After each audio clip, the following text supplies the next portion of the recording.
શાકંભરી, જેને શતાક્ષી તરીકે પણ ઓળખવામાં આવે છે, તે પોષણના દેવી છે.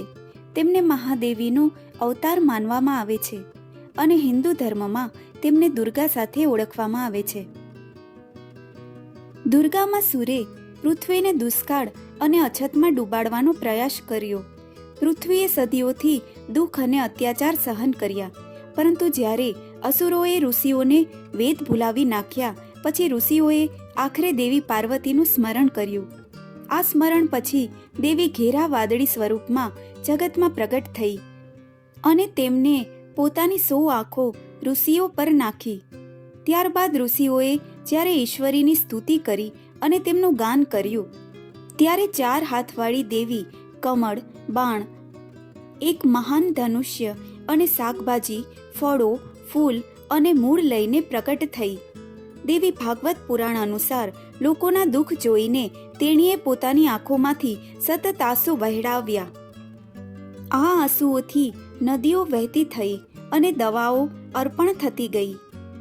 અન્ય એક કથા અનુસાર ભાસ્કર પંડિત જ્યારે આક્રાંતાઓના સમયમાં બંગા પ્રદેશની ભૂમિનો નાશ કરતો હતો, ત્યારે એ દુઆમાં માં શાકંભરીની પૂજા અર્ચના થતી હતી.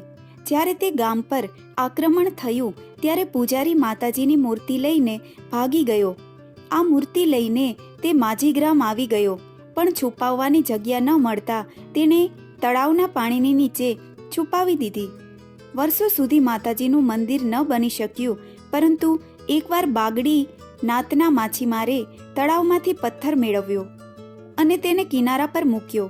ત્યારબાદ તેને માતાજી સપનામાં આવ્યા અને કહ્યું કે તેમનું મંદિર બનાવે.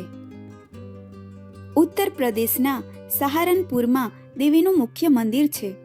શાકંભરી દેવીના જોકે ઘણા વિવિધ મંદિરો છે, પરંતુ આ પૈકી ઉત્તર પ્રદેશના સહારનપુરમાં પર્વતમાળામાં આવેલા એક પ્રાચીન મંદિરનો સમાવેશ થાય છે, કારણ કે તે વૈષ્ણો દેવી પછી સૌથી વધુ પ્રખ્યાત છે અને ભક્તો દ્વારા મુલાકાત લેવાય છે.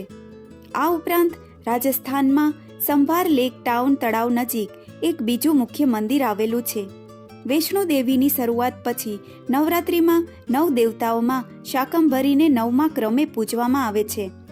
બંગાળમાં માજીગ્રામમાં શાકંભરીનું એક અન્ય મંદિર આવેલું છે, જેમાં માતાજીના જય દુર્ગા સ્વરૂપે પૂજન થાય છે. માતાજીની મૂર્તિ કાળા પથ્થરમાંથી બનેલી છે અને તેમને 4 હાથ છે તથા તે ઘોડે સવારી કરે છે. અષાઢના મહિના દરમિયાન લાકડાના સિંહાસન પર લાવીને તેમને એક ખાસ મંદિરમાં મુકાય છે, જ્યાં બકરાનું બલિ ચઢે છે. અહીં ગર્ભગૃહની મધ્યમાં શાકંભરી દેવી બિરાજમાન થયા છે. દેવી શાકંભરીને અહીં ભક્તો શાકંભરીના નામથી ઓળખે છે. ગર્ભગૃહમાં જમણી તરફ દેવી શતાક્ષી વિદ્યમાન છે, જ્યારે ડાબી તરફ ભીમા દેવી અને ભ્રામરી દેવી ભક્તોને દર્શન આપે છે. તો પાર્વતી નંદન ગણેશ પણ અહીં ભક્તો પર કૃપાની વૃષ્ટિ કરી રહ્યા છે. અહીંના ગર્ભગૃહની દિવ્યતા શ્રદ્ધાળુઓને પરમ તૃપ્તિની અનુભૂતિ કરાવે છે. દેવી શાકંભરીના આશીર્વાદથી શ્રદ્ધાળુઓને શાક, ફળ, ધાન્ય, ધન અને અક્ષય ફળની પ્રાપ્તિની માન્યતા છે. અને એ જ કારણ છે કે વારંવાર દેવી શાકંભરીનું શરણું લેવા શ્રદ્ધાળુઓ અહીં ઉમટી પડે છે.